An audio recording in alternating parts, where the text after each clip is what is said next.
The Grand Hall of the Galactic Trade Consortium stretched for nearly a mile in every direction. Its ceiling rose so high that clouds actually formed inside the building, drifting lazily beneath crystalline chandeliers that had burned for 10,000 years. The walls were lined with statues of species who had signed the sacred integration contract, their images carved in precious metals to commemorate their submission to galactic order. Ambassador Laura stood at the center of this overwhelming display of power and felt absolutely nothing. She had grown up in a small town in Nebraska where people said what they meant and shook hands to seal a deal. This place, with all its gold and ancient light, was just a fancy way of telling her that humanity should feel small. She did not feel small. High Arbiter Al descended from his floating throne, his silver scales catching the light as he moved. They were the founding species of the consortium, and they had ruled galactic commerce for 12,000 years without serious challenge. Al had personally overseen the integration of 43 species into the consortium's economic web. Each one had resisted at first. Each one had eventually signed.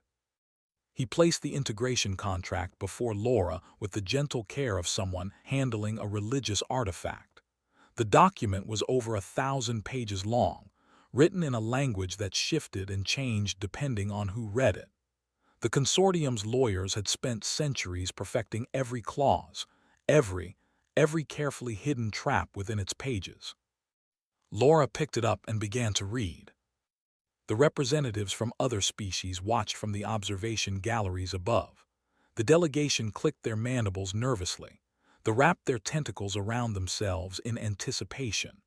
A species of tall who had signed their own contract 300 years ago leaned forward with something like hunger in their compound eyes. They remembered their own integration. They wanted to watch another species fall. The contract started simply enough. Humanity would be granted access to galactic trade routes. Human merchants could buy and sell goods across 1,000 worlds. Human ships would be protected by consortium enforcers. It sounded wonderful on the first page. By page 50, the true nature of the agreement became clear. Humanity would pay integration fees for the next 500 years. These fees would be calculated based on galactic standard rates, which the consortium controlled completely. Any failure to pay would result in asset seizure. Any attempt to trade outside consortium networks would be considered an act of economic warfare. By page 200, Laura understood that signing this document would make humanity into slaves. Not slaves in chains, but slaves in debt. They would work for centuries to pay off fees that would mysteriously grow larger every year. Their resources would flow outward to the consortium's central worlds, while their own planets slowly starved. She kept reading. Page 500 detailed the military provisions. Humanity would contribute soldiers to consortium enforcement fleets. These soldiers would be used to punish other species who failed to meet their obligations. Humans would become the weapon that kept other slaves in line. Page 800 described the cultural requirements. Human art, music, and literature would be subject to consortium approval. Anything that promoted resistance or independence would be banned. Human children would be educated in consortium-approved schools, where they would learn that the integration contract was fair and good and necessary. Laura reached the final page. Her signature line waited at the bottom, blank and hungry. High Arbiter Al smiled with all 3 rows of his teeth. He had seen this moment so many times before. The young species would realize what they were signing. They would feel trapped. They would look around at the overwhelming power of the consortium and understand that they had no choice. And then they would sign, because everyone always signed. Laura closed the document. She set it down on the table with a soft thump that echoed through the suddenly silent hall. And then she said the word that no species had ever spoken in this chamber in 12,000 years of galactic history. She said no. Al's smile froze on his face. The clicking from the gallery stopped. The went completely still. Even the clouds near the ceiling seemed to pause in their drifting. The High Arbiter leaned forward, certain he had misheard. He asked Laura to repeat herself. She did. She said no, humanity would not sign the integration contract. She thanked the consortium for their time and their hospitality. She wished them well in their future endeavors. And then she turned to leave. Al's voice stopped her before she reached the door. He explained, very carefully, what would happen to humanity if they refused. Economic isolation, trade embargoes. Every consortium world would be forbidden from doing business with human merchants. Human ships would be banned from using established hyperspace lanes. And if humanity persisted in their defiance, military action would follow. Laura listened politely to every threat. When he finished, she nodded as if he had simply given her directions to a restaurant. Then she told him something that would keep him awake for many nights to come. She said that humanity had spent its entire history being told what it could not do. They had been told they could not fly, and they built airplanes. They had been told they could not reach the stars, and they built starships. They had been told they could not survive in the void of space, and they built stations that orbited distant worlds. Being told no had never stopped humanity from doing anything. Laura walked out of the grand hall and did not look back. Behind her, chaos erupted. Al demanded that his advisors explain what had just happened. The other species representatives began talking over each other in a dozen different languages. The delegation looked at each other with expressions that might have been fear or might have been hope. No one had ever refused before. No one had ever walked away. The consortium's power rested on a single assumption that everyone in the galaxy had accepted as truth for 12,000 years. That assumption was simple: you cannot say no. Humanity had just proven that assumption wrong.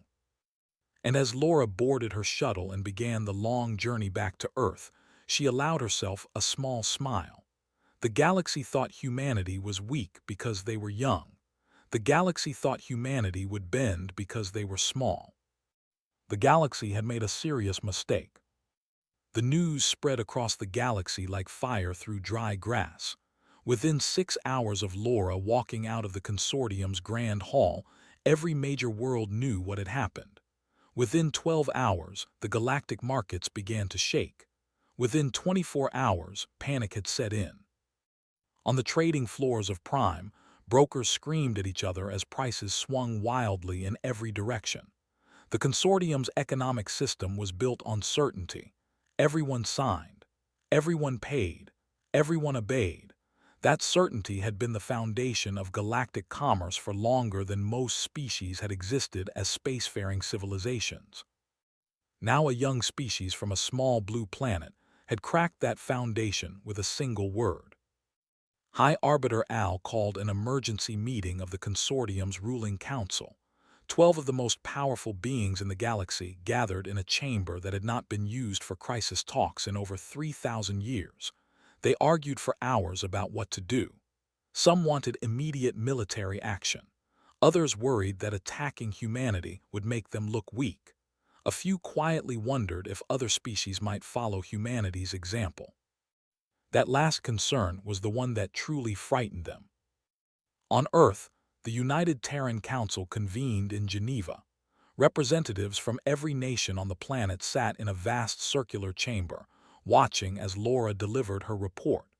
She explained what the integration contract truly contained. She showed them the hidden clauses and the impossible debt structures. She made clear that signing would have meant the end of human independence forever.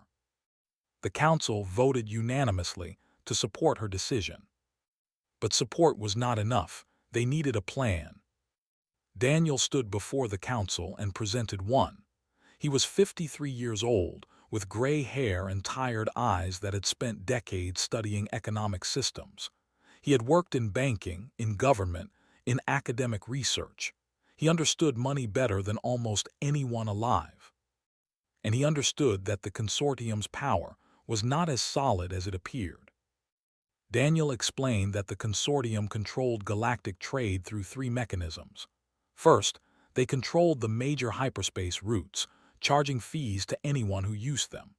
Second, they controlled the galactic banking system, which meant they could freeze assets and deny credit to anyone who displeased them.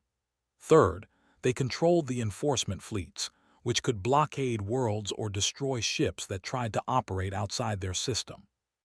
These three mechanisms seemed invincible, but Daniel had found a weakness in each one. The hyperspace routes were not the only paths between stars. They were simply the fastest and most convenient. Human ships could use slower routes that the consortium did not control. It would take longer to travel between worlds, but it could be done.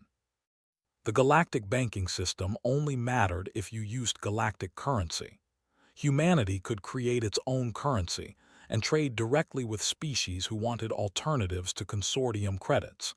There were many such species, hidden and suffering under mountains of debt they could never repay. The enforcement fleets were mercenaries who fought for money. If the consortium's economy weakened, those mercenaries would start looking for other employers. Daniel's plan was simple but audacious. Humanity would not fight the consortium directly. They would not try to reform it or negotiate with it. Instead, they would build something new. They would create an alternative. The Council approved the plan within hours. Ships were dispatched to make contact with species known to be struggling under consortium debt. Messages were sent through back channels, offering friendship and fair dealing to anyone brave enough to listen. The consortium responded exactly as expected. They announced a total embargo on human goods and services. They froze every human asset in galactic banks. They banned human ships from all consortium-controlled space lanes. They expected humanity to feel the pressure immediately and come crawling back to sign the contract. They waited for the begging to begin. It never came. Instead, human merchant vessels began appearing in places the consortium had forgotten existed.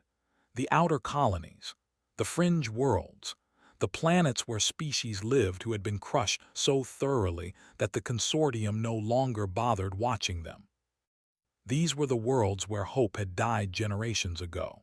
These were the species who had signed integration contracts centuries before and had been paying impossible debts ever since. They had no resources left. They had no voice in galactic affairs.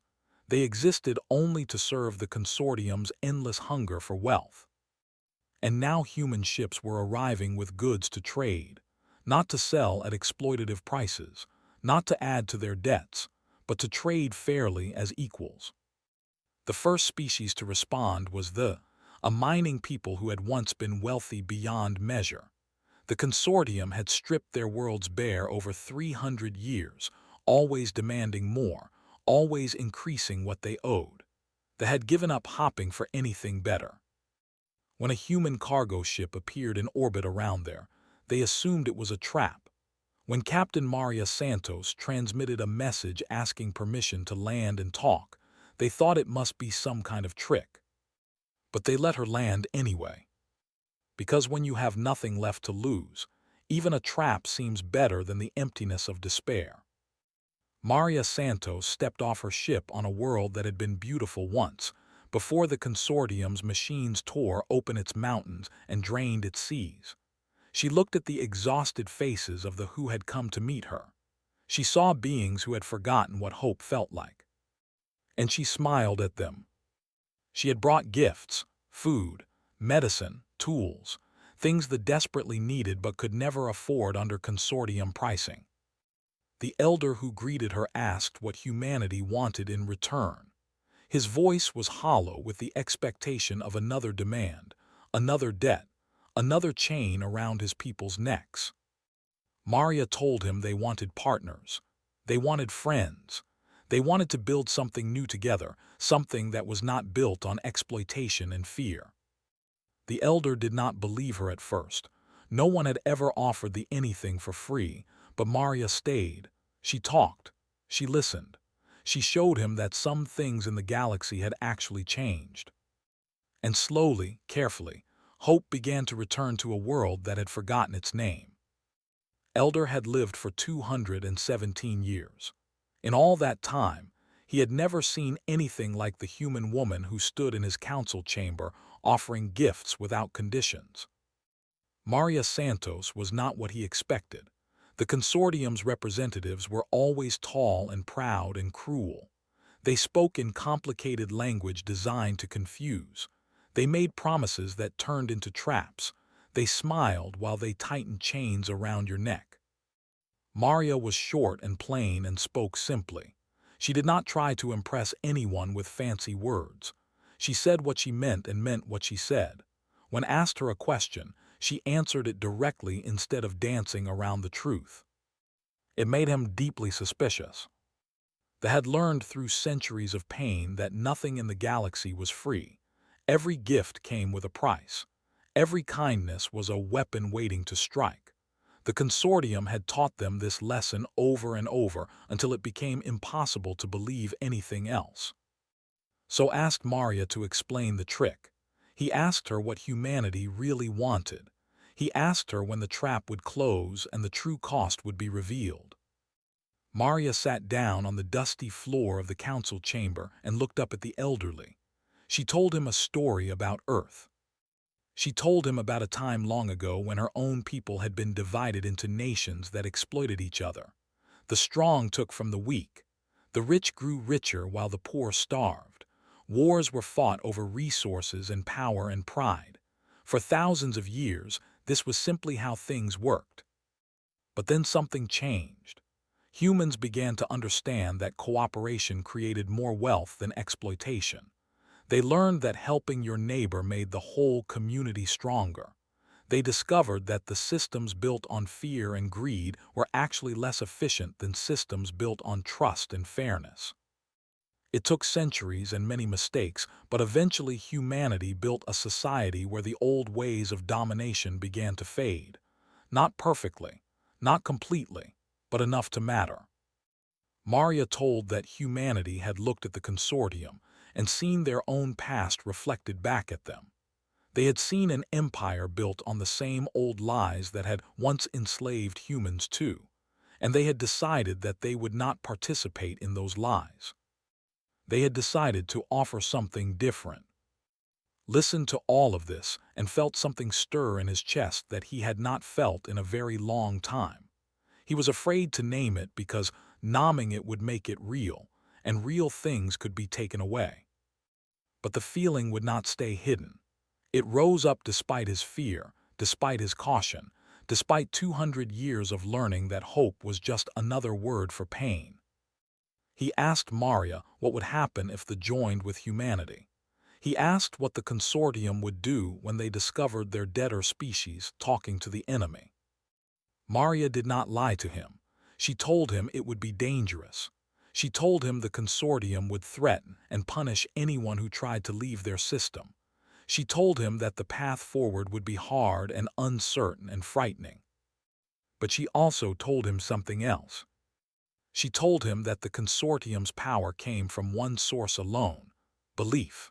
Everyone believed they had to obey. Everyone believed there was no alternative. Everyone believed the chains around their necks were made of unbreakable metal. But the chains were not real. They were made of fear and habit and the weight of centuries of submission. And chains like that could be broken simply by refusing to believe in them anymore. Made his decision that night. He called together the leaders of every settlement on the planet. He told them what Maria had offered. He told them the risks. And then he asked them to vote. The vote was unanimous. They would join with humanity. Within weeks, other species began to follow.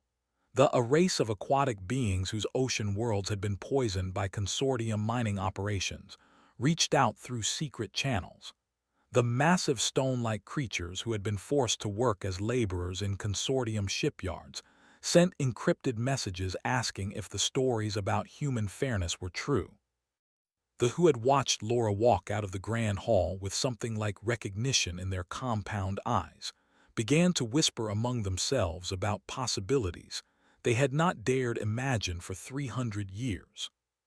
The consortium detected the communications.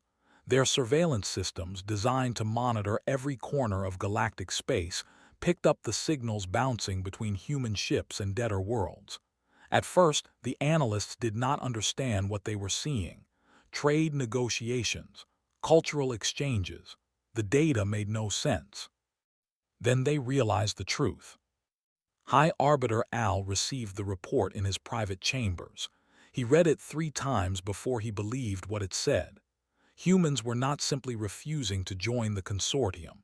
They were building an alternative. They were reaching out to every species the consortium had crushed and offering them a way out. This was not defiance, this was war. But it was not a war the consortium knew how to fight. They understood military conflict.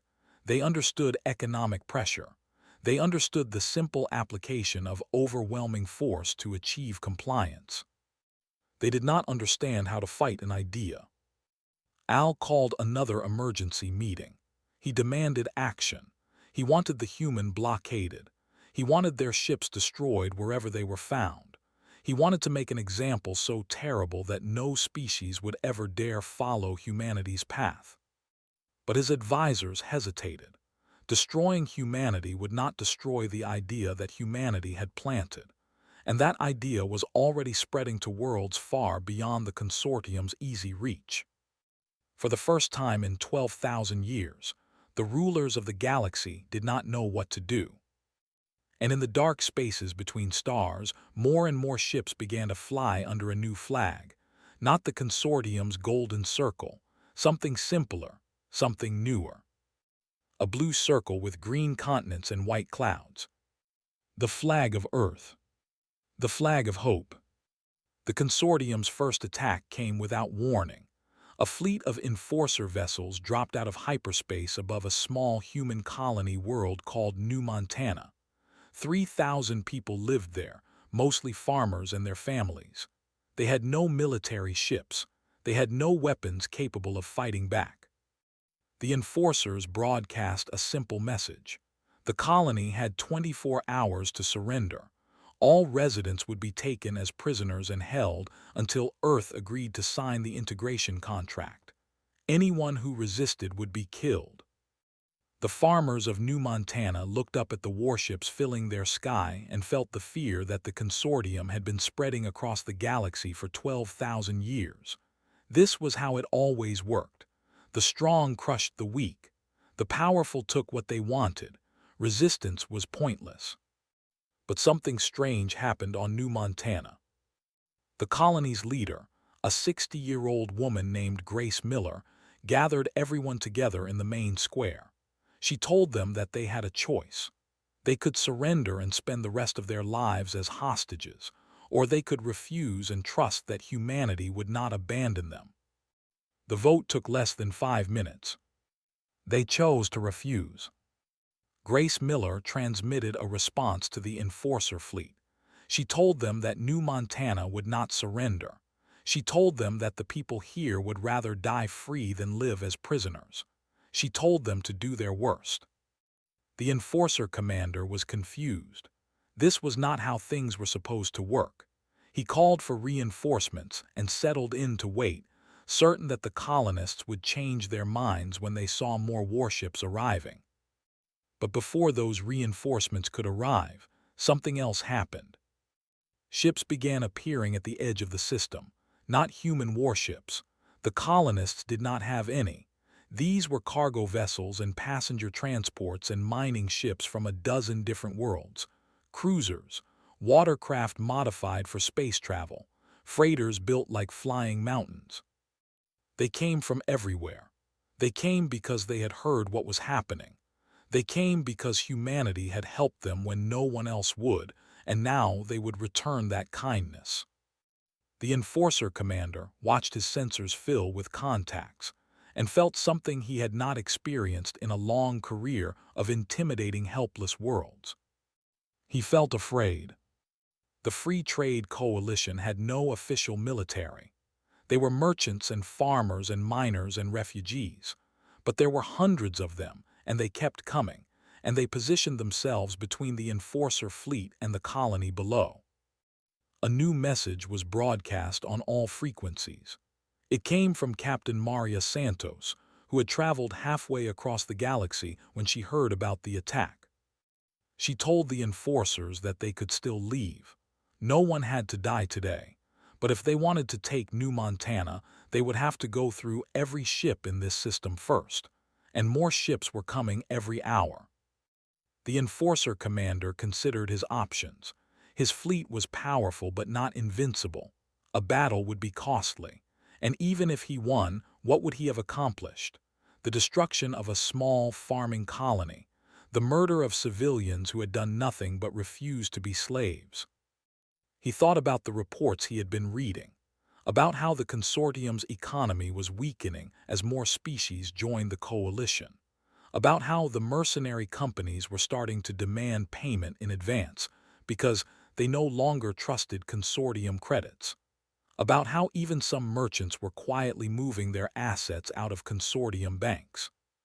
He thought about what it would mean to fight and die for a system that was already starting to crumble. Then he ordered his fleet to withdraw.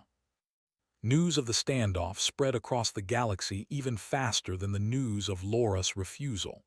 The consortium's enforcers had backed down. Their military power, the ultimate guarantee of their dominance, had been challenged and found wanting.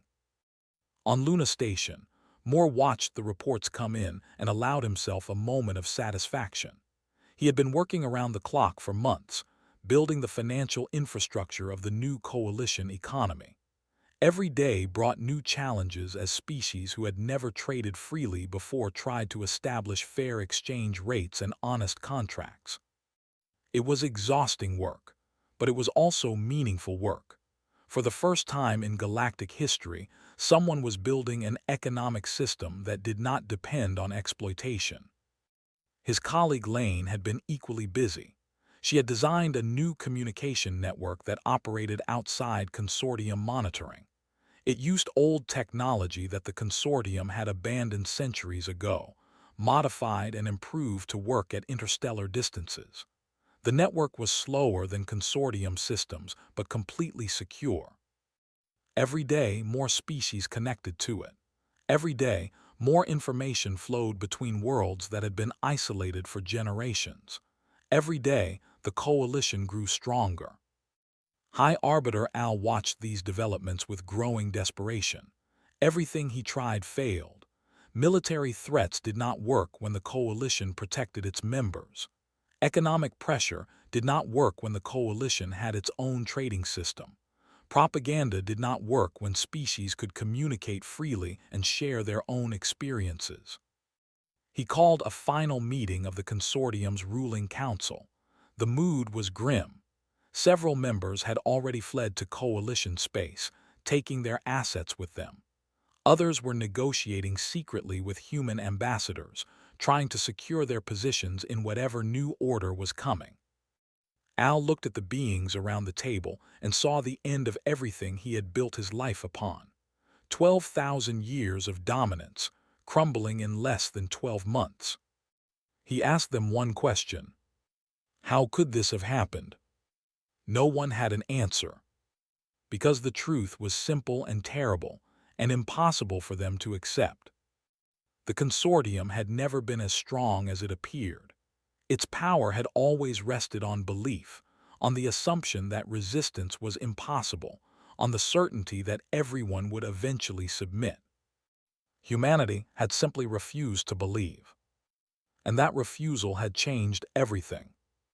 1 year had passed since Laura walked out of the consortium's grand hall. Now she was walking back in. But everything had changed. The hall that had once seemed so overwhelming now felt smaller somehow. The golden statues still lined the walls, but many of their plaques had been removed. The species they represented had left the consortium. They had chosen freedom over submission. Laura was not alone this time. Behind her walked representatives from 47 species, all members of the Free Trade Coalition. The elder was there, standing than he had in decades. Maria Santos had come too, still wearing the simple captain's uniform she preferred. Daniel and Moore and Lane and Grace Miller, and dozens of others who had helped build something new from nothing. High Arbiter Al waited for them at the center of the hall. He looked older than he had a year ago. His silver scales had lost their shine. His 3 rows of teeth no longer smiled. The consortium was dying. Everyone knew it. The only question was what would replace it. Al had requested this meeting. He had asked Laura to come and negotiate terms. He had finally accepted that the consortium could not win through force or pressure or intimidation. He wanted to bargain for whatever his people could keep from the wreckage of their empire. Laura stood before him and waited. Al began to speak. He talked about compromise. He talked about shared governance. He talked about integrating the coalition into a reformed consortium that would be fairer and more balanced than before.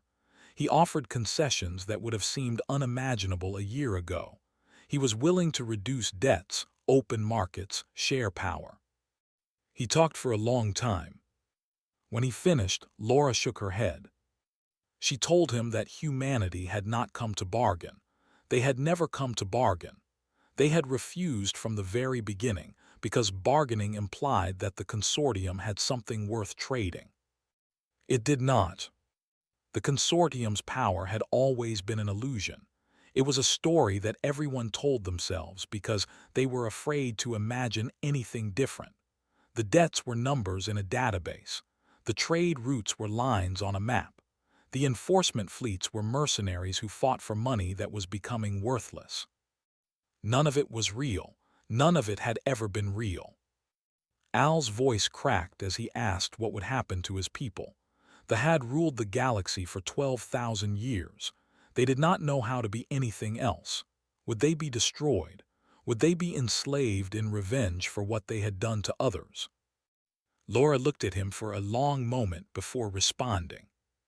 She told him that the coalition was not interested in revenge. They were not interested in creating new masters to replace the old ones. They were building something different, something that had never existed in galactic history. They were building a system where every species was equal, where trade was fair and honest, where no one could be enslaved through debt or intimidated through force, where the strong helped the weak instead of crushing them. They were welcome to join this system. They would have to give up their privileges. They would have to trade fairly like everyone else. They would have to accept that their 12,000 years of dominance were over and could never return. But they would not be punished. They would not be destroyed. They would simply have to learn to live as equals among equals. Al stared at her in disbelief. He had expected many things from this meeting: demands, threats, conditions, the normal tools of power that he understood so well. He had not expected mercy. He asked Laura one final question. He asked why. Why had humanity refused when everyone else had signed? Why had they risked everything to defy a power that seemed invincible? Why had they bothered to help species they had never met and owed nothing to? Laura thought about the question for a long time before answering. She told him about Earth, about a small planet orbiting an ordinary star in an unremarkable corner of the galaxy, about a species that had spent most of its history fighting itself, destroying itself, making every possible mistake that beings could make. But humanity had also learned from those mistakes. They had learned that cooperation was stronger than competition. They had learned that helping others created more wealth than hoarding everything for yourself. They had learned that the only way to build something that lasted was to build it with others instead of on top of them. When humanity looked at the consortium, they saw every empire that had ever risen and fallen on their own world. They saw the same lies dressed up in fancier clothes. They saw a system that was destined to collapse under the weight of its own cruelty. And they decided not to wait for that collapse. They decided to build something better.